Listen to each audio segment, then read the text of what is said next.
హరే కృష్ణ. శ్రీమద్ భగవద్గీత 5వ అధ్యాయం కర్మ సన్యాస యోగం నుండి 21వ శ్లోకం. బాహ్యస్పర్శేష్వసక్తాత్మా విందత్యాత్మని యత్సుఖం స బ్రహ్మయోగయుక్తాత్మా సుఖమక్షయమశ్నుతే.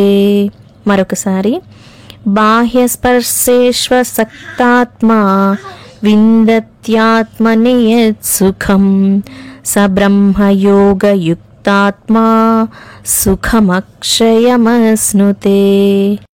భావం: బాహ్యమైన ఇంద్రియ సుఖాలపై మమకారాసక్తులు లేనివాడు ఆత్మయందే దివ్యానందాన్ని అనుభవిస్తాడు.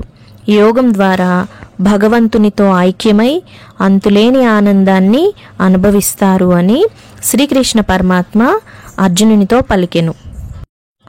వివరణ: ప్రాపంచిక విషయముల యందు, విషయభోగముల యందు ఆసక్తి అనురక్తి లేనివాడు తన మనసును ఆత్మయందు చేర్చి అనంతమైన సుఖాన్ని పొందుతున్నాడు.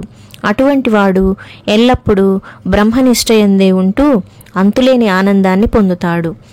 మనసును ఆత్మయందు స్థిరంగా ఉంచాలి. మనసు ఎల్లప్పుడూ బాహ్య ప్రపంచంలో సంచరిస్తూ ఉంటుంది. దానిని లాక్కొచ్చి ఆత్మలో ఉంచాలి. అది చేయాలంటే శబ్దము, స్పర్శ, వాసన మొదలగు ప్రాపంచిక విషయముల యందు, విషయవాంఛల యందు ఆసక్తిని తగ్గించుకోవాలి. అప్పుడు మనస్సు ఆత్మయందు స్థిరంగా ఉంటుంది. మనస్సు అలౌకికమైన ఆనందాన్ని అనుభవిస్తుంది. ఆ ఆనందం ఇలా ఉంటుంది అని చెప్పనలవి కాదు. ఆ సుఖము, ఆనందము ఎన్నటికీ తగ్గిపోదు, అక్షయంగా ఉంటుంది. అక్కడ దుఃఖమునకు తావులేదు, నిరంతరం సుఖమే. అదే స్వర్గము అని అనుకోవచ్చు.